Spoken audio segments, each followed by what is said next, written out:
It's 17th, or 7 p.m. on June the 11th, 2012. It's time for our regular council meeting, and I need a motion to call to order. I'll make the motion to convene. I'll second. All in favor? I vote.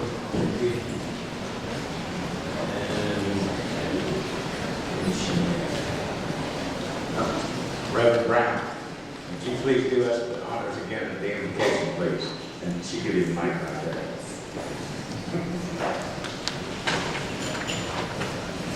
Let us pray. Eternal, most gracious God, we thank you for this day, oh Lord God. We thank you for this hour. We ask you right now, God, that you come in the midst of this place.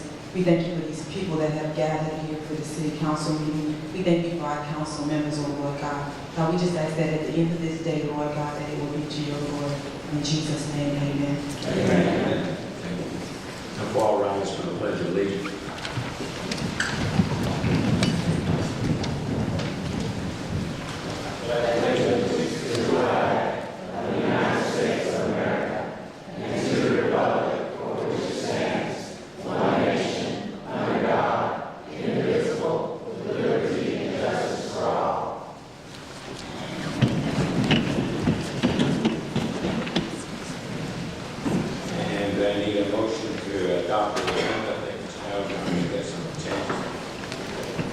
Mr. Mayor, thank you for meeting with me earlier. Go over the amendments. I'd like to move item 1 from old business to new business. Since we have not heard from this company, I was associated with Sean Hankins, but it is new business as far as the council is concerned. Also under resolution agreements and ordinances, item 6 will be presented by Councilwoman Bushman. Item number 8, City Treasurer present. And item 9, City Treasurer and/or yourself work with them. Item 10, I would like to take care of that item with council support. And then council discussion items, I'd like to remove, get legislation. Council discussion item, remove employee holiday luncheons to another day. And speaking with council, it's needed that we have an executive session. That'd be great. Do I have a motion to accept the amended agenda? I so move. Second. Favor? Clarification. Okay. The public comments, who's on? It'll be before the executive session. There, first and second, and more discussion. All in favor? I vote. Okay. All right, first thing we have a motion to approve the work session minutes of 5/8/2012. Motion to approve those minutes. I move to approve those minutes, please. Have a second? I'll second. Comments? Discussion? All in favor? Vote. Need a motion to approve the council meeting minutes of 5/14/2012.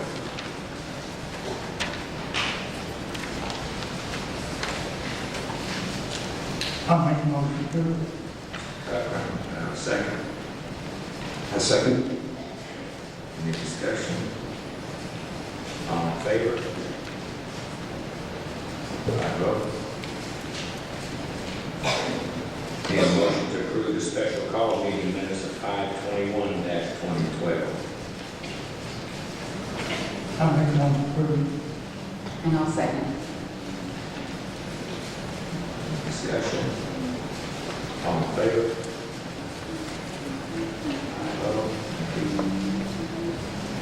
And last one is the motion to approve the special call meeting minutes of 5/31/2012. I'll make a motion to. I second.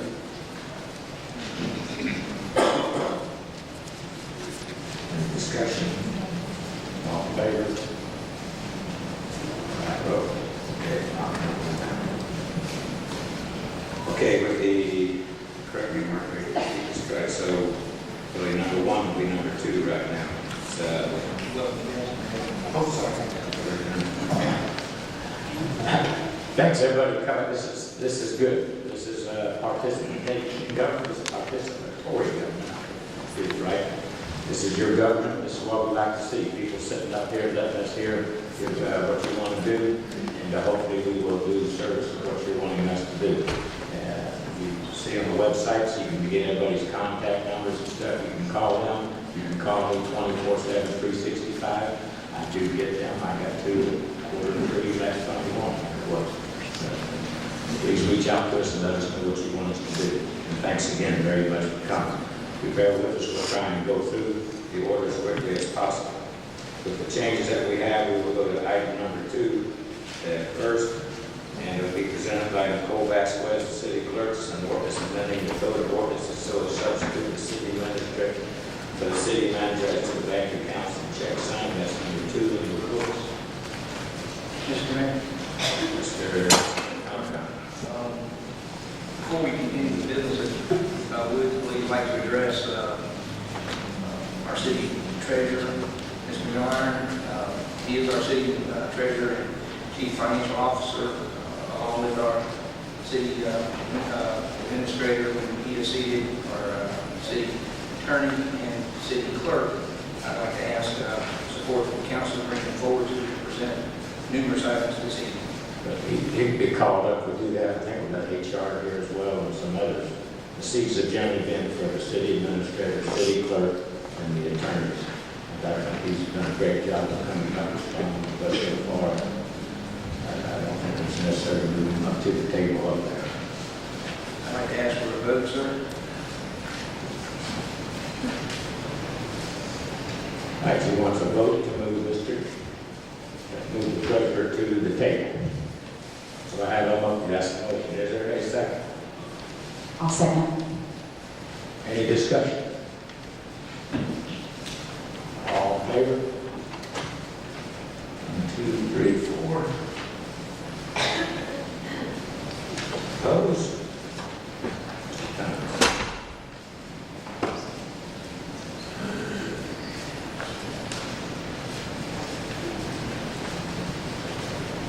Okay. Now, moving to item number 2 that we're trying there. We, Nicole, is to present the number 2 item. Thank you, Mayor and Council. This ordinance was vetoed by the mayor on May 24th. For the charter, section 3.23, any ordinance vetoed by the mayor, Speaking of Mike, just a little bit. any ordinance vetoed by the mayor is to be presented at the next general meeting. It will take the vote of the entire council for it to become law. Okay. I submitted my veto on this one to the city clerk on 12:26 p.m. on the 24th of May, and I'll read my veto. After looking at the organizational structure of the city, I noted that the city administrator is also the procurement agent, thus authorizing him to enter into contracts up to $10,000 without approval of the city council or any other official. We currently have 4 persons who can sign checks for the city: city clerk, treasurer, chairman of the finance committee, and the mayor. I believe that is more correct from an ethical perspective to have a system of checks and balances for city finances by avoiding a policy that allows someone to approve and authorize purchases up to $10K without anyone's approval or knowledge, and then being able to sign the check for it as well. Thus, I'm exercising my veto of the ordinance pertaining to item number 4 of the May 14, 2012 agenda to amend ordinance section 3.04.030, which is the bank accounts and check signing procedure.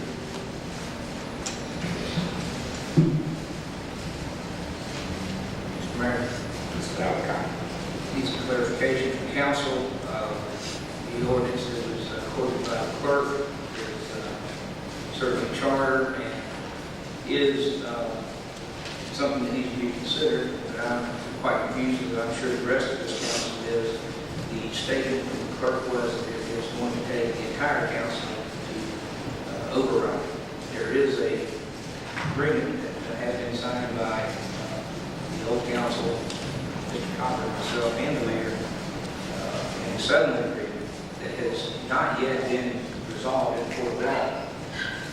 I wanted to make that point so to clarify that we potentially, if we have some guidance from you, you tell me under those parameters, if I remember that correctly, 4-0 supermajority on all items other than land acquisition, which entitles that time to be a 5-0 vote. So I'm asking clarification on this issue, if the supermajority would not be in order. Mr. Mayor and Council, as I understand the question essentially boils down to whether or not it would take 4 or 5 votes to override the veto of the mayor. As the clerk read, section 3.23 C of the charter says ordinances vetoed by the mayor shall be presented by the city clerk to the city council at its next meeting, and should the city council then, or its next general meeting, adopt the ordinance by an affirmative vote of the entire council, it shall become law. I understand the imposition of the settlement agreement in this instance. However, it's our view from a legal perspective that the settlement agreement would not override the provisions of the charter, and that therefore the charter can control and require 5 votes to override the veto.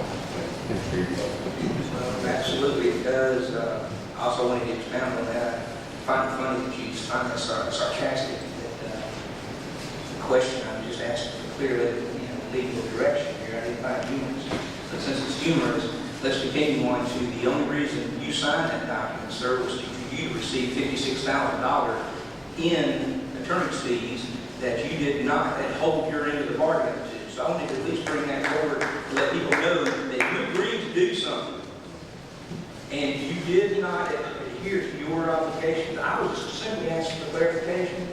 I appreciate the input from the attorney, and I yield to his professional opinion of being an attorney representing this council. Now that I understand that there is no writing charter implementation here, Mr. Mayor, I certainly thank you and the attorney for that clarification, but it is not funny. But he said it's funny, Mr. Alarcon. And I would ask council to please advise us. I don't think it's proper to talk about the agreement until It's public knowledge. I will make my statement to it later. Mr. Clarification for this part here, I'm not saying. So what is the ruling? Does it take the entire council? It does take the entire council, yes. Fine. Mayor Stewart, Bill, I just have a question of clarification. If I'm not correct, please correct me. Does the ordinance currently read that the checks can be signed by the city manager, and that the ordinance that we have before us is nothing more than changing the verbiage from city manager to city administrator from city manager? I believe that was the case. Let me take a look quickly. His wording. I believe it was that it was simply a change to change the wording from city manager, which is a position that no longer exists, to city administrator, if I recall correctly. And should we not make this change, this particular ordinance would be out of sync with everything else that we've recently changed that reads city administrator, and we'd have to go back and redo everything that we've done already to incur the verbiage of city manager. It may very well be out of sync with some portions of the code. I have to look and see, but the effect, of course, is to limit the number of folks who can sign checks and create bank accounts. Mr. Mayor. Ms. Busher. So I'm confused because we had a settlement agreement that surrounded city manager changing it to city administrator.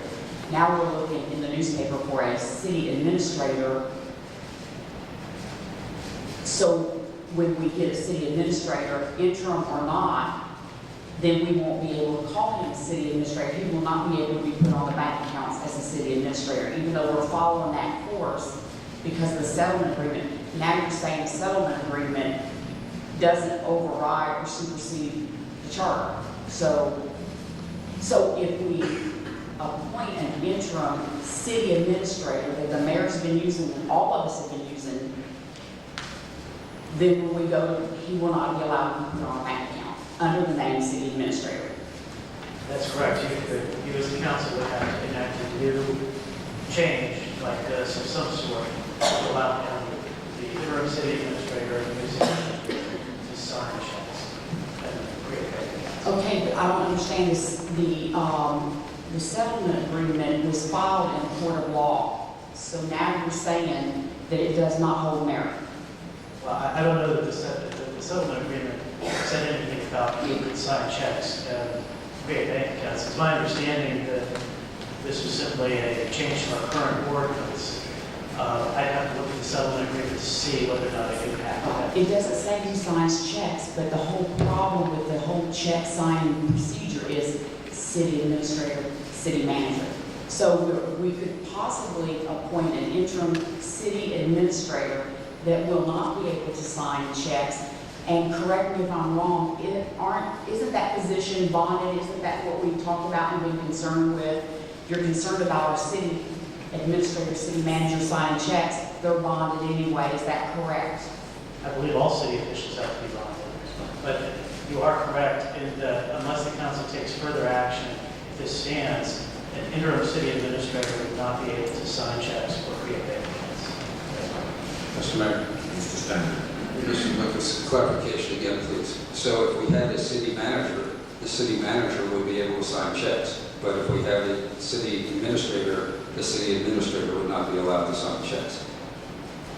That may be very well a complicated question, but you'd have to jump through a couple of hoops to allow that person to sign checks. I know that they would have an additional resolution which they'd have to sign that would go to the banks and show that that person was authorized to sign checks. So there may be some additional hoops, even if you created the city manager position. But in theory, the ordinance would allow that person to sign checks if you hire them. So the ordinance as it reads now allows a city manager to sign checks, but not a city administrator. Yes, that's how it reads. Thank you. Any more questions? I have one other comment. Since the settlement agreement back last summer, we have used city administrator. So now why all of a sudden are we not to use that? I can't answer that question, but I do know that there's an ordinance that provides for the hiring of a city administrator. And I assume that is the process the council's working through. Thank you. The veto was not over the wording. My veto was what I read to you. I think it's improper for someone to be able to, what position they are, to give a contract for $10,000 and sign the check. I think there needs to be a separation, a check and balance. We have 4 people that can sign the checks. If the city administrator makes a contract, there's 4 people who sign the contract, the checks for it. I just don't think we should be signing checks and making a contract.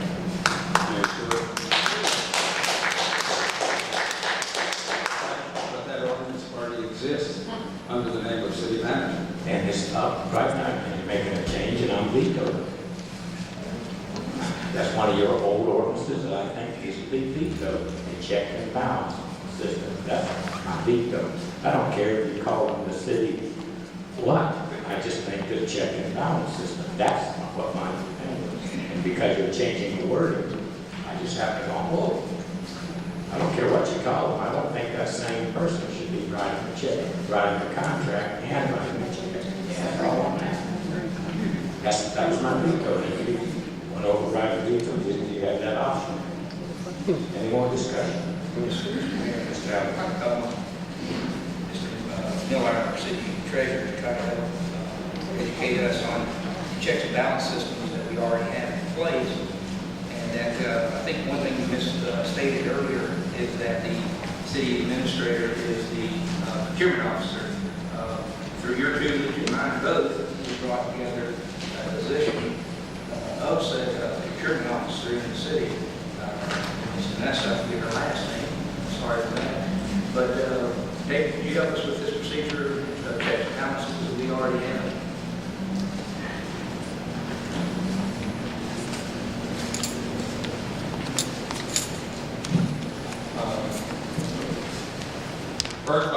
my understanding from not the settlement agreement, but the existing charter and ordinance, that actually no contract can be approved without council approval. So even if this veto, correction, even if this ordinance was in place, and certainly the city attorney can advise, but this is one of the sort of checks and balances I put in February when I came on board, is that no contract whatsoever can be approved or anything that looks like a contract without their signature. So that is certainly one thing. Second, you are correct. There is a purchasing agent for the city. It's spelled out in current ordinance that person operates through finance. There's a inherent checks and balances with the city administrator and the treasurer position. Yes, both of us are on executive staff.